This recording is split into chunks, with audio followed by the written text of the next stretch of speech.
terceiro ano, tudo bem? Vamos à nossa aula de ciências. Então, peguem lá o livro de vocês.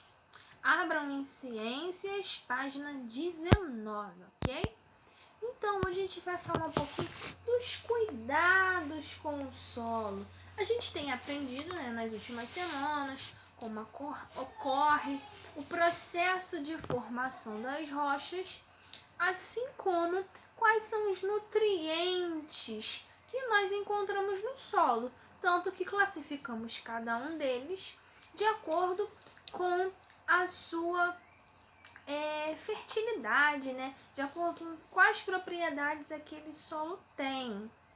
E hoje vamos falar um pouquinho dos cuidados que nós devemos ter com cada um desses tipos de solos para que tenhamos eles para diferentes tipos de ações e atividades, ok? Então lá no nosso livro a gente tem logo no iniciozinho, vamos acompanhar aí. Como você estudou, o solo é o lugar onde moramos, brincamos, plantamos, construímos e de onde retiramos recursos variados. Além disso, outros seres vivos dependem do solo. Por isso, é importante conservar o solo e utilizar técnicas que evitem sua degradação. Por exemplo, na agricultura, alternar as espécies de plantas que são cultivadas em uma mesma área ajuda a preservar os nutrientes do solo. Isso porque cada espécie utiliza nutrientes diferentes, dando tempo para o solo restabelecer suas reservas. Essa técnica é chamada de rotação de culturas. Então, cada vez que você vai fazer um plantio de alguma semente ou de alguma árvore, uma planta, seja lá qual for nesse solo, de vez em quando você tem que mudar a espécie da planta que vai ser cultivada naquela área. Porque cada planta ela tem nutrientes específicos. Então, se a cada momento uma planta diferente for cultivada ali, cada planta que vai se desenvolver vai deixar um pouco dos seus nutrientes. Então, aquele solo ali ele vai estar muito enriquecido de nutrientes. Ele vai ter um pouco de cada planta. E esse solo ali ele vai ficar o quê? É bom para que ele seja cultivado outros tipos de plantas. Você tem aquele solo por muito tempo e aquele solo ele vai estar bem fortificado, para que se tenha novos tipos de plantações ali. Então esse misto de plantações, esses vários tipos de plantações que tem num determinado solo durante um tempo é chamada de rotação de culturas, ou seja, a cada tempo é cultivado uma planta diferente ali para que aquele nutriente daquela planta sempre fique ali naquele solo, seja depositado e aquele solo fique cada vez mais enriquecido, ok? E a gente tem logo abaixo. Outra técnica empregada para a conservação do solo é o sistema agroflorestal, que inclui a presença de árvores em áreas agrícolas. Nesse sistema, muito mais raízes seguram as partículas do solo, e as folhas secas e os frutos que caem das árvores ajudam a enriquecer o solo e a manter a sua umidade. O solo também fica mais protegido do vento e da chuva pela presença da copa das árvores. Além disso, animais que comem insetos são atraídos pela oferta de alimentos e abrigo nas árvores, diminuindo a necessidade de agrotóxicos. Então, esse sistema agroflorestal ele é fundamental nas áreas agrícolas, porque nas áreas agrícolas a gente precisa ter a presença também de grandes árvores, porque essas árvores elas vão disponibilizar nutrientes para os solos.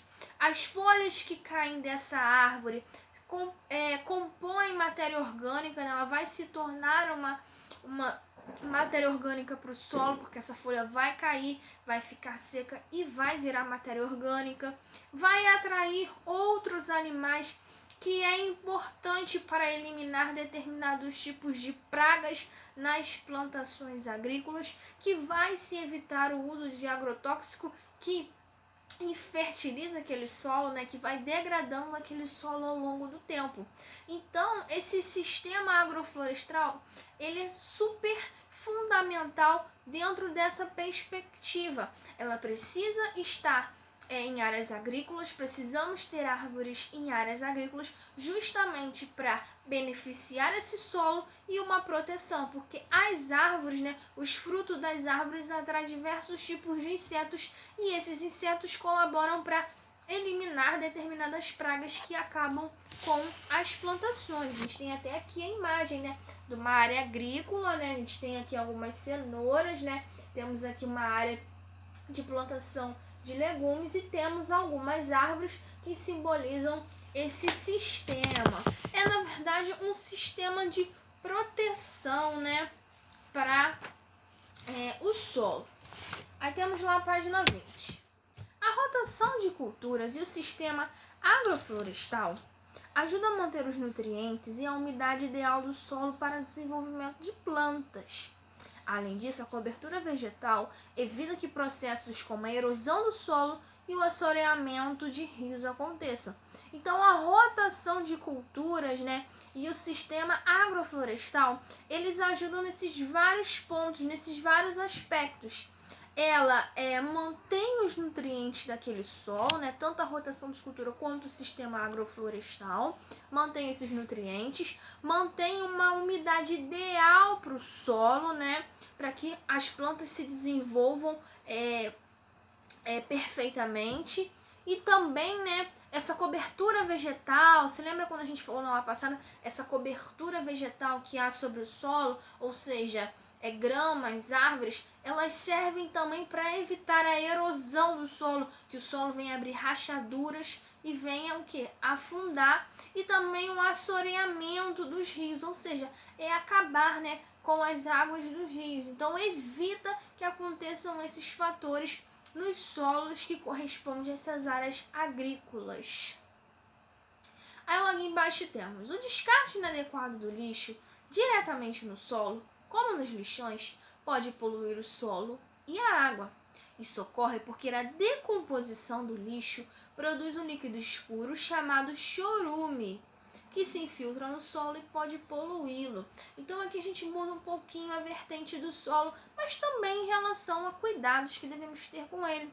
E isso está agregado ao descarte do lixo. Por isso que o lixo não deve ser descartado em terrenos baldios, em locais inadequados, porque conforme vai acontecendo a decomposição do lixo, o próprio lixo ele elimina, né? Ele solta um líquido preto, um líquido escuro. E esse líquido ele é chamado de chorume. E ele é altamente poluente, né? Ele tem uma carga de poluição muito grande. E ele polui aquele solo, acaba infertilizando aquele solo. E conforme esse líquido vai escorrendo, né, entrando pelo solo, ele chega até os rios. E esse líquido, ele prejudica os rios, contamina os rios.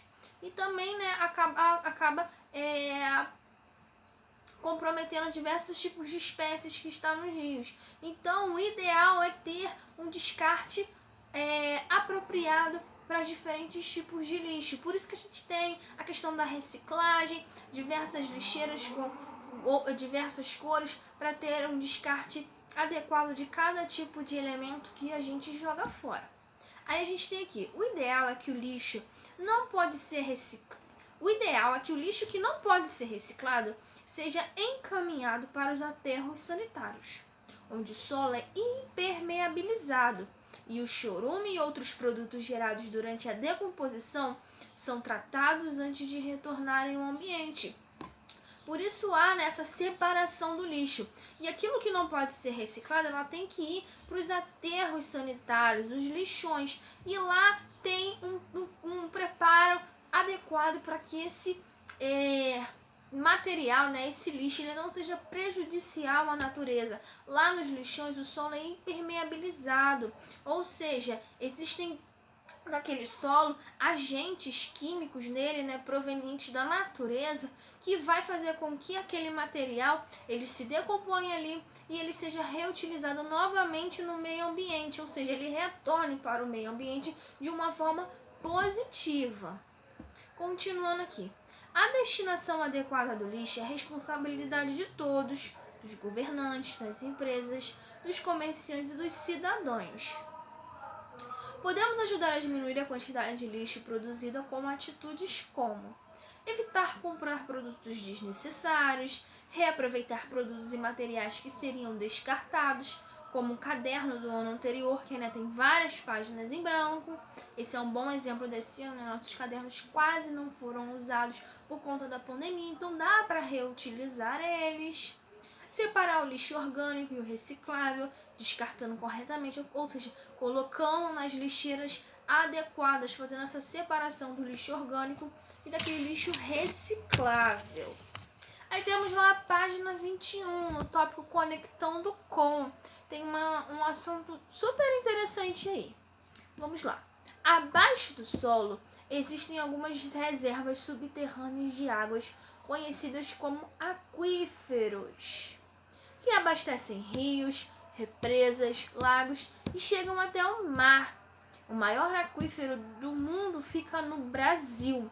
Está localizado na região norte e se chama Sistema Aquífero Grande Amazônia. Nas regiões sul, sudeste e centro-oeste, há outro aquífero de grande proporção, que é o Sistema Aquífero Guarani. Aí a gente tem aqui no nosso livro, ó, essa imagem, essas setas que indicam a parte azul aqui no norte e aqui, né, entre o centro-oeste e sul, né, do país, são os principais aquíferos que temos no Brasil. O maior do mundo está aqui na região norte e temos outro também aqui que pega essa região central, a região sul do nosso país, que são as principais reservas subterrâneas que temos abaixo do nosso solo. Então, o nosso solo, abaixo do solo, né, que nós temos aqui no nosso país, tem essas reservas subterrâneas que contêm água.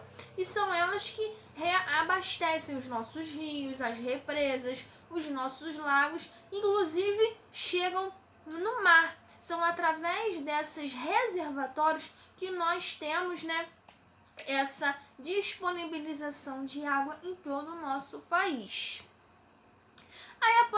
Aí temos logo abaixo. Essas reservas subterrâneas de água são abastecidas pelas águas das chuvas, que se infiltram no solo e nas rochas. Então essa água não aparece lá do nada. É através das precipitações, né, das chuvas. Essa água se infiltra nesse solo, entra por esse solo e pelas rochas e se armazenam ali. E a partir daí, então, conforme ela vai se armazenando, vai havendo a redistribuição de forma voluntária mesmo por conta de questões da natureza. Continuando, elas são muito importantes, pois podem ser usadas para o consumo e participam do equilíbrio do ambiente. A poluição do solo pode chegar até essas reservas, poluindo a água também. Por isso que a gente fala muito sobre essa questão do descarte do lixo. Evitar fazer um descarte inapropriado para evitar que essas principais reservas que nós temos no nosso país não sejam poluídos. Porque se eles forem poluídos, vai ficar muito comprometido o abastecimento de água em todo o território nacional. Ok? Depois disso, a gente tem algumas questõezinhas na página 21 e 22 para a gente treinar isso que foi falado aqui. Temos lá número 1. Luciane tem uma horta e realiza a técnica de rotação de culturas, conforme o esquema lá. Daí a gente tem aí, ela planta cebola, ervilha, repolho e tomate. A cada tempo ela faz essa rotação, né, de sua plantação. Letra A. Quais são as vantagens de Luciane realizar a rotação de culturas em sua horta? E aí, o que a gente falou na nossa explicação? Aquela rotação de culturas lá que tem no solo. A cada momento você cria um tipo de planta diferente ali. Serve para quê? Para manter o solo saudável, não é?